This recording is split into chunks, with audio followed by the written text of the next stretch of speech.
Hi, kumusta? Ako nga pala si Chad, isang APS worker dito sa South Korea. Alam niyo ba na for only 1,000 won ay pwede mo nang ma-experience ang ice skating dito sa South Korea? Unlimited na din ito hanggang sa matuto ka or for experience lang. Sa halagang 6,000 won naman ay pwede mo ding ma-experience ang ice sledding kung saan sobrang nakaka-enjoy as in. Tara, samahan niyo kayong magdala at mag-enjoy sa Winter Festival dito lang sa South Korea. Ang first destination nga namin ay ang sledding, kung saan lahat kami first time na ma-experience to. Matatagpuan nga pala ito dito sa Majayang Station, Exit 2, din kailangan nyo maglakad papunta sa mismong part. Hindi naman ganun kalayo, dahil mula station ay tanaw na tanaw din ang sledding area. Pagkadating mo sa entrance ay kailangan mong kumuha ng ticket for only 6,000 won. Unlimited sledding na hanggang sa magsawa ka. Malapit nga pala ito sa Seoul, kaya very accessible. Kaya expected na madaming tao dito. Kaya nga wala na kami pinalampas pa at kagad na sumalang. Kailangan nga pala namin pumila para makapag-sledding. Dito kasi sa South Korea, walang sumisingit dito. Lahat organized. Kaya kailangan pumila kahit gaano pa rin kahaba. Sobrang excited na nga kami dito dahil sa mga reactions ng mga nag-slide. Sobrang tuwang-tuwa sila. As in, kaya for the experience ay kailangan natin matry. Hindi pwedeng hindi. Kailangan nga pala namin mag-antay na matapos ang iba dahil hindi pwedeng sabay-sabay na mag-slide dahil magulo para na din maiwasan ang aksidente. Sobrang organized nga dahil talagang secure yung mga mag-slide. Ilang sandali pa at nakakuha na din kami ng gagamitin sa pag-slide.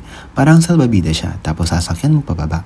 Hindi naman gawing katagal ang pila at sobrang bilis ng usad kaya nga nasa itaas na kagad kami. At halata naman sa amin na excited, diba? Kahit kabado dahil first time.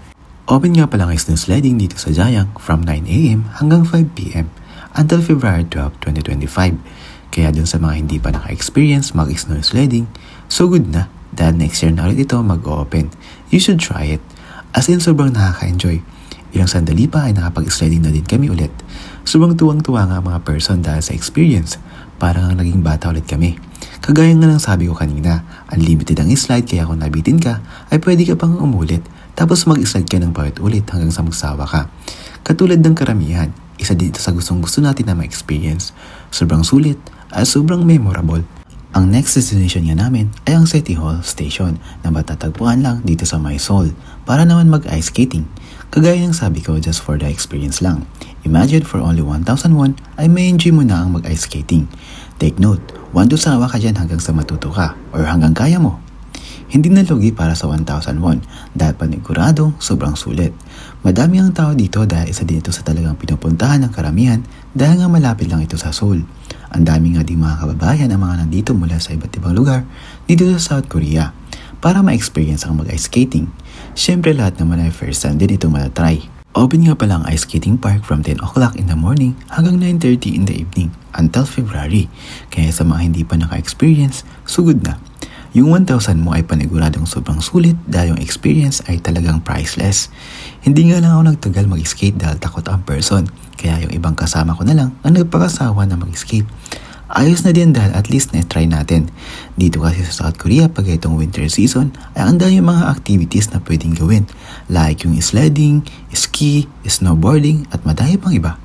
Maybe sa mga susunod na winter ay ma-experience din natin yung iba pang activities during winter season. Paano ba yan? Hanggang sa susunod. Annyeong!